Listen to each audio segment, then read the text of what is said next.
രാഹുലിന്റെ കണ്ണുകളിലെ കറുത്ത തിളക്കവും അവന്റെ മാറിയ ശബ്ദവും ദീപയെ മരവിപ്പിച്ചു. ആ ദുരാത്മാവ് അവന്റെ ശരീരത്തിൽ കയറിയിരിക്കുന്നുവെന്ന് അവൾക്ക് ഉറപ്പായി. അവൻ തന്നെ പ്രണയിക്കാൻ ശ്രമിക്കുന്നത് ഒരു കെണിയാണെന്ന് അവൾക്ക് മനസ്സിലായി. തന്റെ ശുദ്ധമായ ആത്മാവിനെ ലക്ഷ്യമിട്ടാണ് അവൻ വന്നിരിക്കുന്നത്. രാഹുൽ, നീ മാറി നിൽക്കൂ, ദീപ ഉറക്കെ പറഞ്ഞു. അവളുടെ ശബ്ദത്തിൽ ഭയം നിറഞ്ഞിരുന്നു. രാഹുലിന്റെ മുഖത്ത് ഒരു വികൃതമായ ചിരി വിടർന്നു. നീ എന്നെ തിരിച്ചറിഞ്ഞു അല്ലേ ദീപേ, നിന്റെ അച്ഛനെ പോലെ? അവന്റെ കണ്ണുകളിൽ തീവ്രമായ കറുപ്പ് നിറഞ്ഞു. ഞാൻ നിന്നെ സ്നേഹിക്കുന്നു ദീപേ, നീ എൻ്റേതാകണം. ഈ തറവാട് എൻ്റേതാണ്, ഇനി നീയും എൻ്റേതാകും.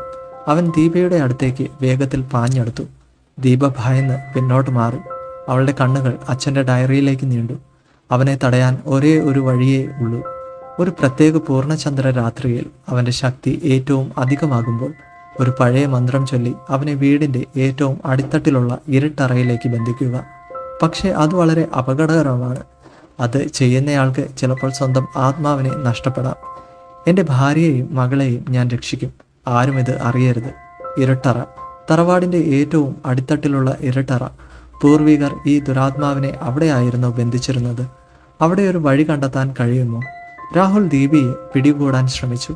ദീപ മുറിയിൽ നിന്ന് പുറത്തേക്ക് പാഞ്ഞു. അവൾക്ക് ഇരുട്ടറയിലേക്ക് എത്തണം. തറവാട്ടിലെ ആരും ഉപയോഗിക്കാത്ത പൂട്ടിക്കിടക്കുന്ന വടക്കേ അറ്റത്തുള്ള ആ മുറി, അതിൻ്റെ ഉള്ളിൽ ഒരു ഇരുട്ടറയിലേക്കുള്ള വഴിയുണ്ടാവാം. അവൾ തറവാട്ടിലെ ഇടനാഴികളിലൂടെ പാഞ്ഞു. പുറത്ത് മഴ ശക്തിയായി പെയ്യാൻ തുടങ്ങി. മിന്നലും ഇടിമുഴക്കവും. വീടിൻ്റെ ഓരോ ഭാഗത്തും ഇരുട്ട് വ്യാപിച്ചു. നീ എവിടെ പോയാലും ഞാൻ നിന്നെ കണ്ടെത്തും ദീപേ. രാഹുലിൻ്റെ ശബ്ദം വീടിൻ്റെ ഭിത്തികളിൽ മുഴങ്ങി. അവൻ്റെ ചിരി ഭീകരമായിരുന്നു. ദീപ വടക്കേ അറ്റത്തുള്ള മുറിയുടെ അടുത്തേക്ക് പാഞ്ഞു. പൂട്ട് തുരുമ്പിച്ച നിലയിലായിരുന്നു. അവൾക്ക് അത് തുറക്കാൻ കഴിഞ്ഞില്ല. രാഹുലിൻ്റെ കാലൊച്ച അടുത്തു വരുന്നത് അവൾ കേട്ടു. ദീപ പരിഭ്രാന്തയായി. എങ്ങനെ ഈ പൂട്ട് തുറക്കും? സമയം അതിക്രമിക്കുന്നു. അവൾ ഡയറി എടുത്ത് പരിശോധിച്ചു. അവസാന പേജുകൾ. ഒരു ചെറിയ ചിത്രം, ആ പഴയ മുറിയുടെ പൂട്ടിൻ്റെ ചിത്രം. അതിന് താഴെ ഒരു ചെറിയ കുറിപ്പ്. ഈ പൂട്ടിൻ്റെ താക്കോൽ കിണറ്റിനരികിലെ പഴയ മൺകുടത്തിലുണ്ട്. ദീപ ഞെട്ടി. കിണറ്റിനരികിലെ മൺകുടം, അവിടെയാണ് താക്കോൽ. അവൾ മുറിയിൽ നിന്ന് തിരിഞ്ഞോടി കിണറിനടുത്തേക്ക് പാഞ്ഞു. രാഹുൽ അവളെ പിന്തുടരുന്നുണ്ടായിരുന്നു. അവൻ്റെ കാലൊച്ച അടുത്തു വന്നു. ഇനി എന്ത് സംഭവിക്കും?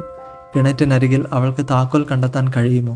ദുരാത്മാവ് അവളെ പിടികൂടുമോ?